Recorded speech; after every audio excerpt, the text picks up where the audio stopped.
Huwag niyo na po kaming hanapin sa mga presinto sapagkat ang inyong mga pulis ay nasa inyo ng mga telepono. Dial 911. Darating ang inyong mga pulis sa loob ng 5 minuto. Lilingkod sa bawat Pilipino at magbibigay ng tamang impormasyon para sa tahimik at maayos na Pilipinas. Police News Network, alagad ng batas, tagapagtaguyod ng balitang pulis, sandigan ng mamamayan, patnubay ng katotohanan. Kampo Krame, maghahatid ng pinakahuling kaganapan at nagbabagang balita. Ito ang PNN Police News Network. At ngayon, ang inyong mga tagapagbalita. Magandang araw, bagong Pilipinas. Ako ang inyong alagad ng batas tagataguyod ng Balitang Pulis, Patrolman Lubimir Julian.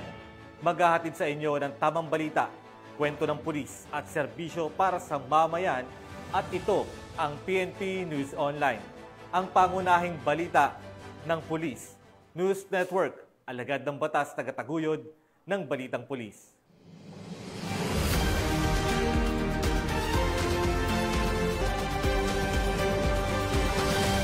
Narito ang mga balitang dapat niyong abangan.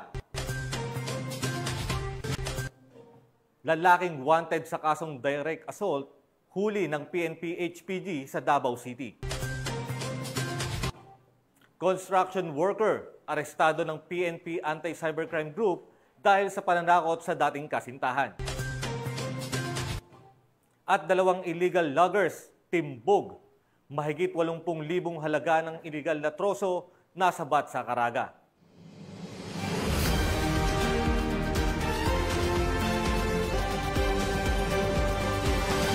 Narito ang mga balitang hatid ng ating PNN correspondents mula sa iba't ibang panig ng bansa.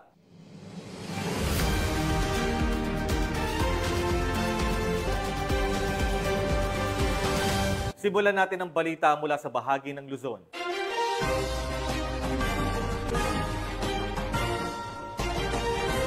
Arestado ang isang construction worker sa ikinasang entrapment operation ng Manila District Anti-Cybercrime Team ng PNP.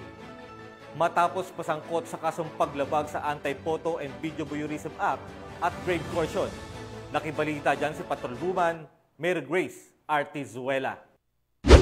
PNP Anti-Cybercrime, no? Kalaboso ang isang 46 anyos na construction worker sa loob ng isang hotel sa Santa Cruz, Manila, matapos itong ireklamo ng kanyang dating kasintahan dahil sa pagbabanta nitong ikakalat ang mga sensitibong larawan at video ng biktima kung hindi ito susunod sa mga kagustuhan ng suspect.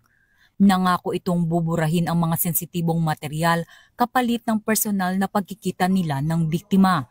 Dahil dito agad na nagsagawa ng entrapment operation ang mga operatiba ng Manila District Anti-Cybercrime Team na nagresulta sa pagkakaaresto ng suspect. Nahaharap ngayon ito sa mga kasong grave coercion at photo and video voyeurism na parehong may kaugnayan sa Cybercrime Prevention Act. Kasalukuyan siyang nasa kustodiya ng Manila District Anti-Cybercrime Team para sa paghanda ng kanyang inquest proceedings. Sa publiko po, no, sa atin pong mga kababayan, although karelasyon po natin yung ating mga boyfriend o girlfriend o asawa na minsan nagre-resulta po ng pag-iiwalayan, mabuti po nga wag po tayo mag-store ng mga video, picture, larawan na kung saan pwede po mag-resulta ng ikakapahamak po natin. So, babala po sa publiko, no? Ito po mga bagay po na ito bagay labag po at pinagbabawal ng batas at may mga karampatang parusa para po dito. So, inbiya po ng PNP-ACG ang Manila District Anti-Cybercrime Team ay nagbibigay po ng babala at para po hindi na po maulit itong pangyayari na ito sa ibang tao at maging mapag-observa po tayo sa ating mga ginagawa para po sa ating kaligtasan. Yun lamang po at mag-ingat po tayo palagi. Mula dito sa Kampo Krame, ako ang inyong PNN correspondent, Patrolwoman Mary Grace Artizuela, nagbabalita para sa Police News Network, alagad ng batas, tagataguyod ng Balitang Pulis. Maraming salamat, Patrolwoman Artizuela.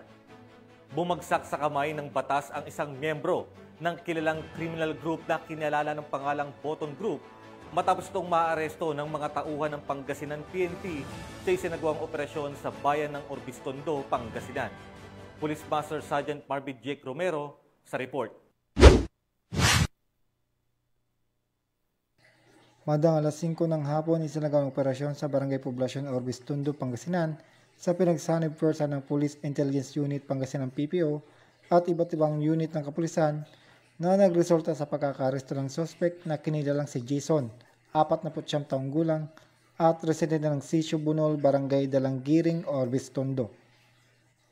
Ang suspect ay may warrant of arrest para sa kasong murder na walang irekomendang piyansa.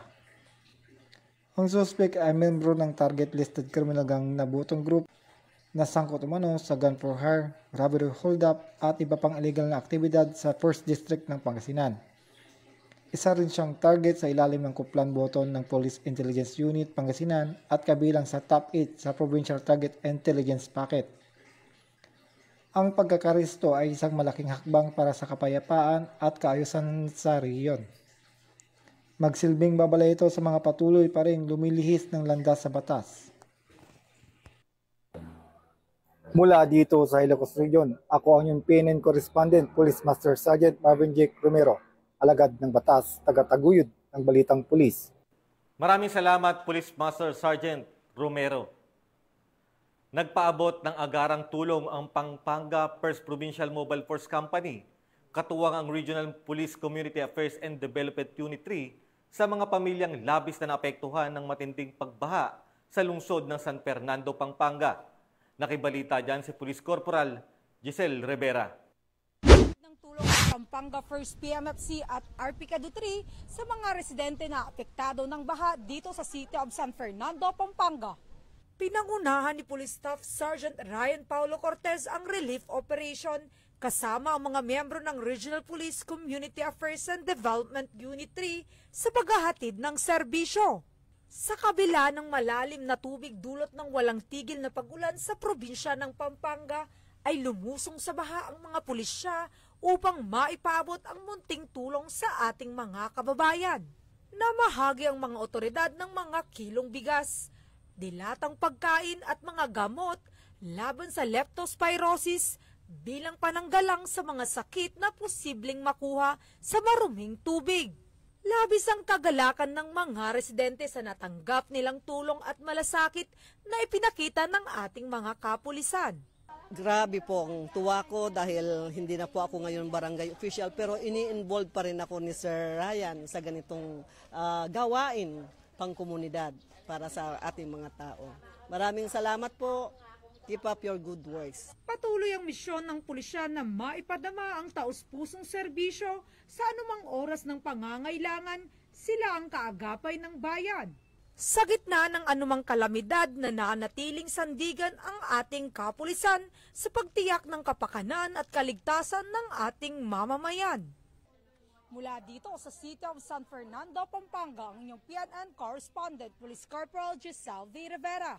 Alagad ng batas, taga-taguyod ng Balitang Pulis. Maraming salamat, Police Corporal Rivera. Puspusan na ang isinasagawang disaster preparedness training ng Police Regional Office 5 bilang bahagi ng kanilang pinaigting na paghahanda sa posibilidad ng mga kalamidad. Ang report mula kay Patrolwoman Vanessa Sol.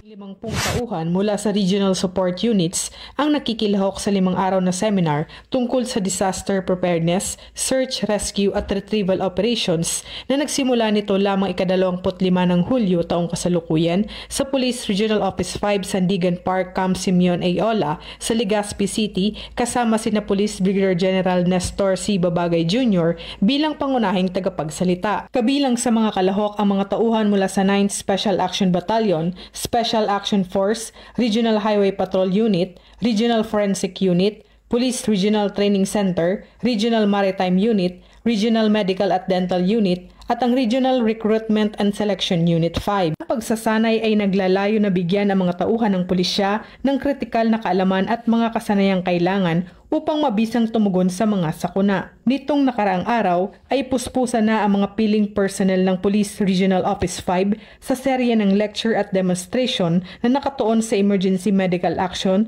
tulad ng basic life support, knot tying, high-angle rescue, basic fire techniques, at collapse structure search and rescue. Mula dito sa Legazpi City, Albay, ako ang inyong PNN correspondent, Patrolwoman Vanessa Sol, alagad ng batas, tagataguyod ng Balitang Pulis. Maraming salamat, Patrolwoman Sol. Patuloy ang pagpapalaganap ng malasakit at serbisyong makakomunidad ng mga kapulisan sa Lumen Awa Cups sa pamamagitan ng isang outreach program isinagawa para sa mga mag-aaral sa isang paaralan sa bayan ng Pinukpok, Kalinga. Yan ang balitang hatid ni Patrolwoman Myra Biran. Pagdiriwang ng ika-30th Police Community Relations Month, matagumpay ni sinagawa ng Kalinga Police Provincial Office ang isang makabuluhang outreach program sa mga barangay ng Sukbot at Magawgaw sa bayan ng Pinukpok, Kalinga noong Hulyo 28 taong kasalukuyan. Ang aktibidad ay pinangunahan ni Provincial Director Police Colonel James D. Mangili at ng Police Community Affairs and Development Unit, katuwang ang mga stakeholders na may temang sa bagong Pilipinas ang gusto ng pulis ligtas ka, na layong mapalakas ang ugnayan ng kapulisan at ng komunidad. Mahigit 155 na mag-aaral ang nakatanggap ng mga hygiene kits, snacks, tsinelas, payong, na makakatulong sa kanilang pang-araw-araw na pagpasok sa paralan, lalo na ngayong tag-ulan. Tampok din sa aktibidad ang information drive kung saan tinalakay sa mga estudyante ang mga sensitibong issue tulad ng illegal na droga, good at bad touch bilang bahagi ng pagpapalaganap ng kalaman at proteksyon sa kabataan. Patuloy naman ang Kalinga PPO sa kanilang pagsusumikap na maglingkod at magtaguyod ng ligtas na pamayanan sa pamamagitan ng sama-samang pagkilos para sa tamang serbisyo para sa lahat ng kanilang nasasakupan. Mula dito sa Baguio City, ako ang inyong PNN correspondent, Patrolwoman Myra Biran, alagad ng batas, tagataguyod ng Balitang Pulis. Maraming salamat, Patrolwoman Biran. Tunghayan naman natin ang mga balita mula sa Visayas.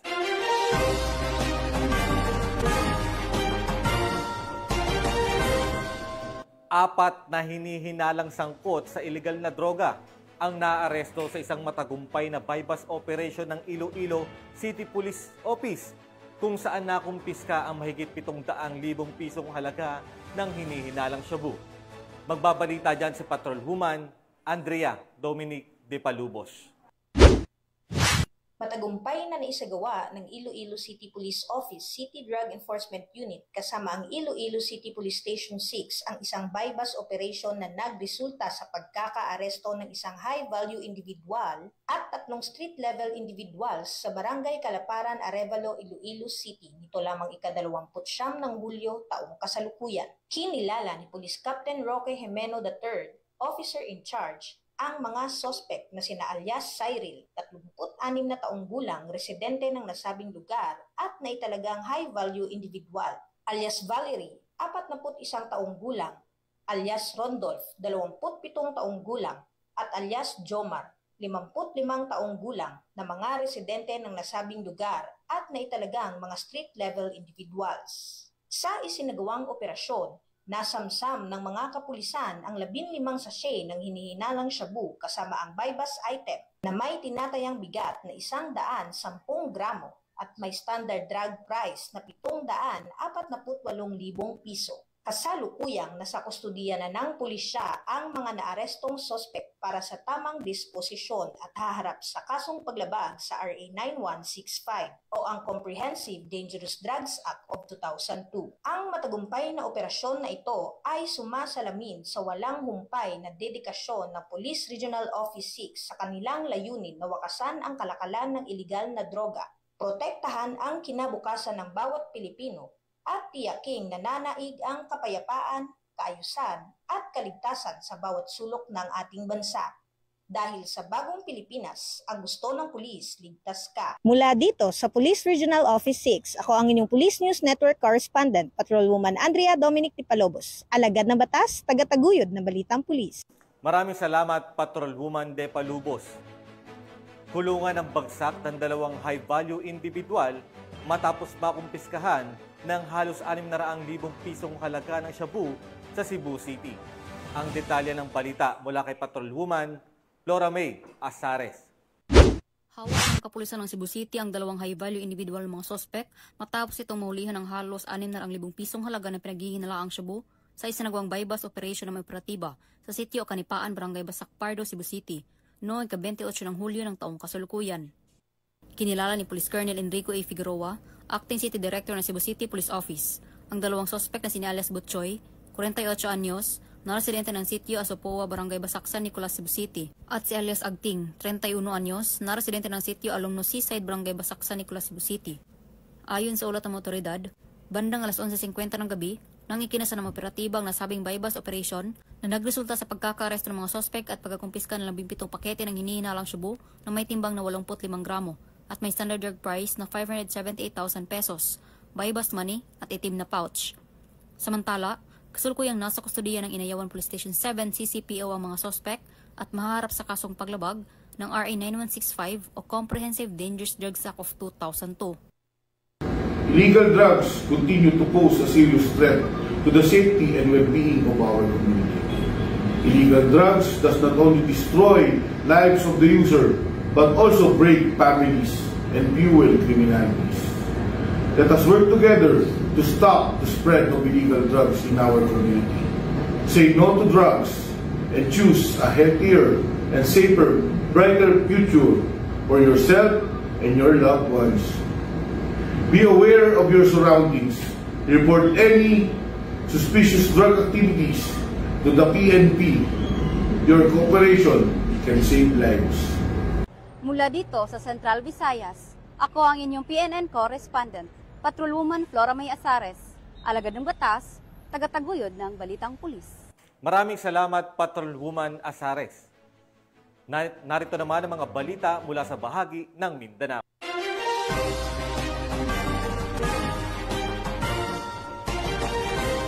Nasa kote ng mga tauhan ng PNP Highway Patrol Group ang isang lalaki na may standing warrant of arrest sa kasong direct assault sa isinagawang intel-driven operation sa Barangay Binugaw, Toril, Davao City. Narito ang report mula kay Patrolwoman Mark Roland Feliciano.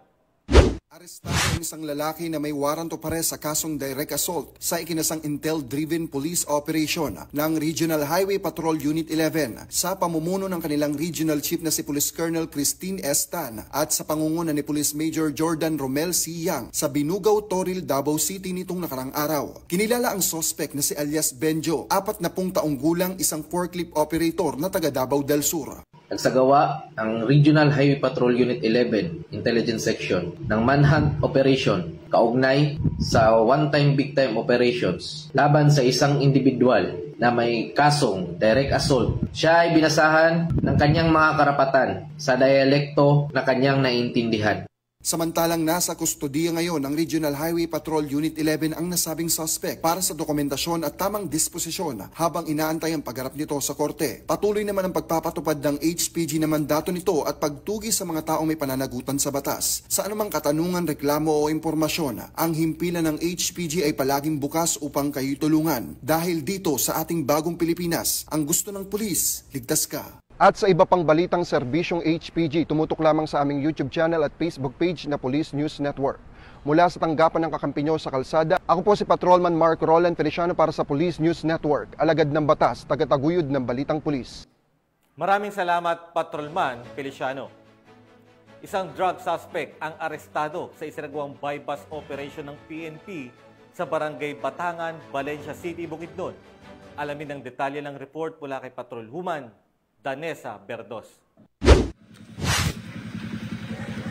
Arestado ang isang drug suspect sa sinagawang joint bypass operation ng City Drug Enforcement Unit, Bukidnon Provincial Intelligence Unit katuwang ang mga kapulisan ng Valencia City Police Station sa Barangay Batangan, Valencia City, Bukidnon, nito lamang ika-29 ng Hulyo taong kasalukuyan.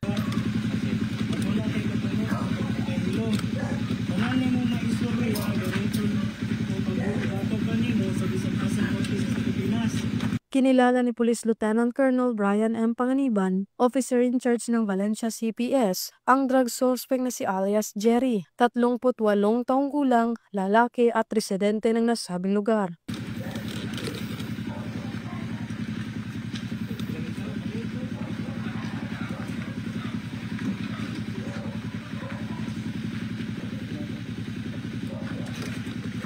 Sa ikinasang joint buy-bust operation ng mga operatiba ay nagresulta sa pagkakakumpiska ng mga pakete ng hinihinalang shabu, isang cellphone, isang 500 peso bill na ginamit bilang buy-bust money at iba pang mga non-drug items.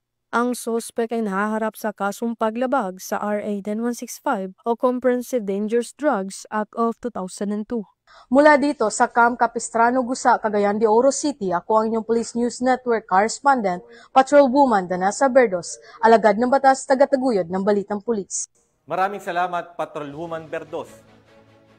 2 hinihinalang illegal logger ang naaresto habang nasa bataman ng mga otoridad ang mahigit 88,000 halaga ng illegal na troso sa isang anti-illegal logging operation sa isinagawa ng kapulisan sa rehiyon ng Caraga. Patrolwoman kay Francisco, ibalita mo.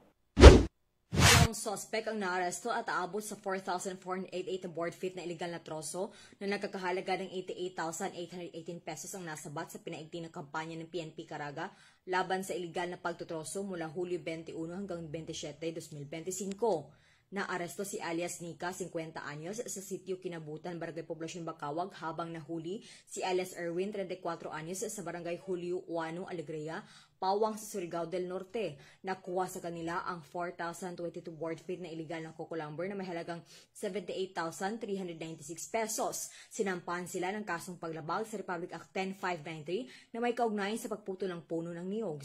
Samantala, natagpuan ng Mobile Force Company ang 386 board feet na iniwang lawan lumber na nagkakahalaga ng 10,422 pesos sa Barangay Puyat, Carmen, Surigao del Sur noong Hulyo 24. Patuloy ang mahigpit na kampanya ng PNP Caraga upang sukpuin ang lahat ng anyo ng illegal logging sa rehiyon.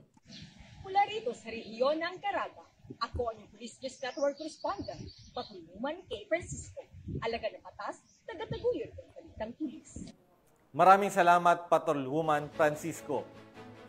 Kalaboso ang isang lalaki matapos maaresto ng PNP sa Maguindanao del Norte dahil sa kaso nitong paglabag sa Republic Act 9165 o ang Comprehensive Dangerous Drugs Act of 2002. Yan ang tinutukan ni Patrolwoman Mary Chris Algabre. Arestado ang isang lalaki matapos makuhanan ng mga illegal na droga sa ikinasang operasyon ng mga otoridad ng Barira MPS sa Barangay Pangaw, Barira, Maguindanao del Norte nito lamang ika-28 ng Hulyo taong kasalukuyan. Kinilala ni Police Captain Rex C. Laureno, hepe ng Barira Municipal Police Station, ang suspect na si alias Bito, 30 anyos na residente ng nasabing barangay. Ayon sa ulat ng Barira Municipal Police Station, nakatanggap sila ng tawag mula sa isang concerned citizen bandang alas 10 ng gabi ng naturang petsa ukol umano sa nagaganap na iligal na aktibidad sa isang abandonadong bahay sa nasabing barangay. Agad naman na rumisponde ang mga tauhan ng Barera MPS kasama ang 3rd Maneuver Platoon at 1st Provincial Mobile Force Company. Pagdating sa lugar, nagpositibo ang 0.6 gramo ng hinihinalang shabu na nagkakahalagang 4,080 pesos at isang sling bag dahilan upang arestuhin ng suspect. Sa ngayon ay kasalukuyang nasa kustudiya ng Barera MPS ang suspect na mahaharap sa kasong paglabag sa RA 9165 o Comprehensive Dangerous Drugs Act of 2002. Patuloy ang Maguindanao del Norte PNP sa mas lalong pagpapaigting ng kampanya kontra iligal na droga upang masiguro ang kaligtasan ng bawat mamamayan. Mula rito sa rehiyon ng Bangsamoro, ako ang inyong PNN correspondent, Patrolwoman Mary Chris Algabre, alagad ng batas, tagataguyod ng Balitang Pulis. Maraming salamat, Patrolwoman Algabre. Sa layuning mapalakas ang ugnayan sa pagitan ng kapulisan at mamamayan, nagsagawa ng outreach program ang kapulisan ng Davao Occidental Police Provincial Office bilang bahagi ng selebrasyon ng 30th Police Community Relations Month. Patrolwoman Bernamay Lapus sa report.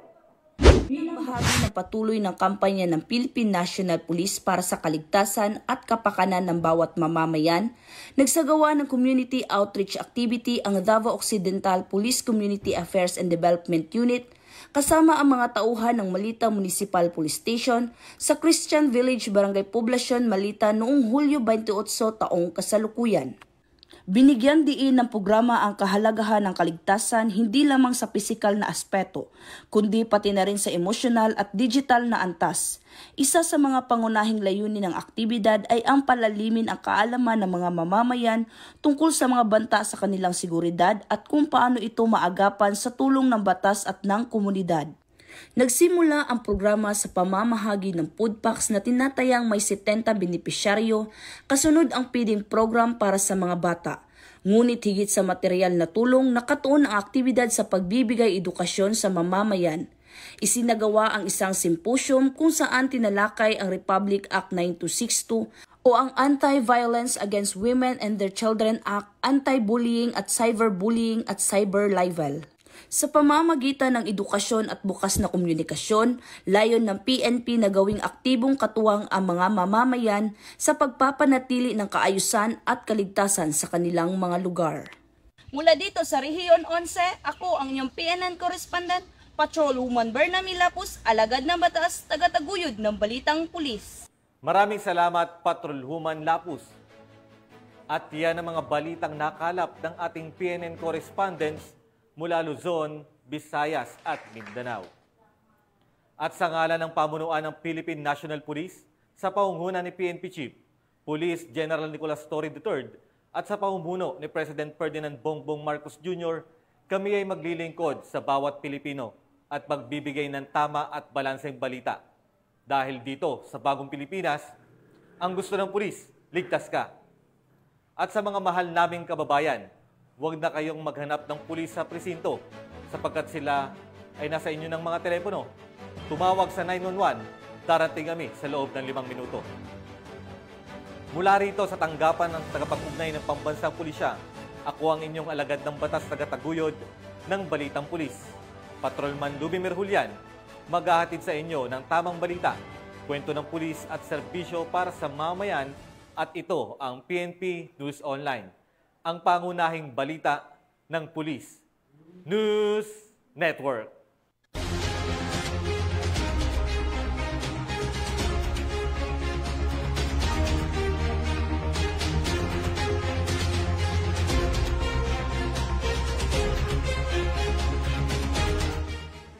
Police News Network, alagad ng batas, tagapagtaguyod ng Balitang Pulis.